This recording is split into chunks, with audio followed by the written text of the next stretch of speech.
Transcendencija ili Bog je ovostran.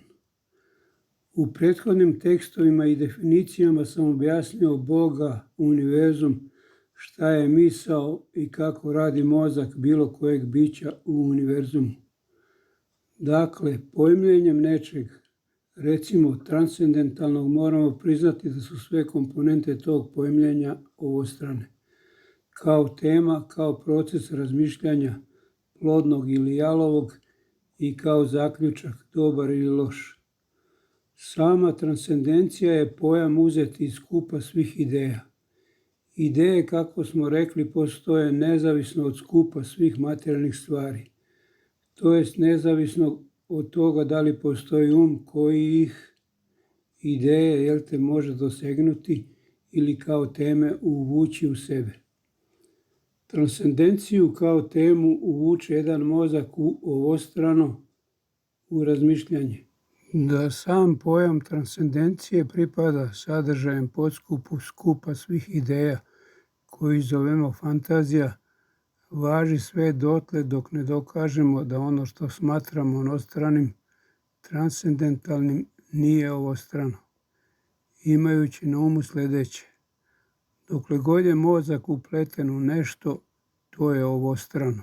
Pošto su od ovog ovostranog nezavisni samo ideje i ništa, kao stvari po sebi i stvari ni sebi, to bilo šta drugo što smatramo transcendentalnim, onostranim, to nije, nego je ovostrano. Uzmimo pojam Bog. Time što neko nije sposoban da shvati šta je Bog, ne znači da je Bog onostran. Matematika je onostrana u tom smislu da ne zavisi od Boga. Sve ideje, kako je rekao Platon, postoje pre i nezavisno od svih ispoljenja u Bogu. Međutim, tu postoji jedna stvar koju Platon nije razumeo, jer nije razumeo Boga. Samo sva ispoljenja i svi odnosi među ispoljenjima pripadaju Bogu, ali ideje ne pripadaju Bogu. Ne pripadaju ni njemu ni sebi. Postoje kao što postoji i ništa. Ni sebi, ni nečem ili nekom drugom. Dakle, ideje i ništa su nezavisni od Boga. Bog to zna. Ništa ovostrano nije nastalo iz neke ideje, niti po nekoj ideji. Sve mogućnosti su u Bogu. Bog nije ništa stvorio po nekom planu, nego je odredio nemogućnosti. Ili su se nemogućnosti postavile same po sebi, kao besmislenosti prema smislenostima.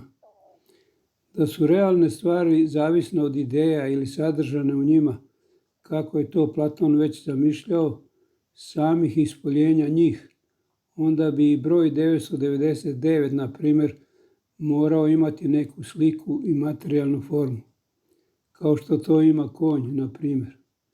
Konj je moguć u Bogu, a 999 je pojmljivo kao element skupa ideja, kao što postoje ideje vremena i prostora, ali nisu stvarnost nego su privid.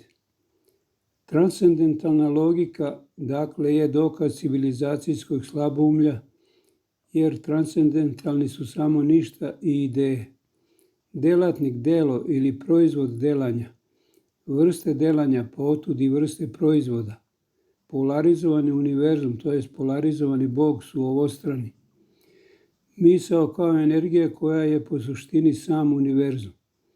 Ideja kao ovostrana stvar, zamišljena i kao proizvod uma, radom mozga, i kao stvar koja egzistira bez sopstvene potrebe za misliocem i mišljenjem, to jest bez potrebe za mozgom, razmišljanjem i zaključkom.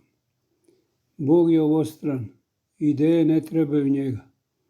Čovjek je ovostran, ideje ne trebaju ni čovjeka.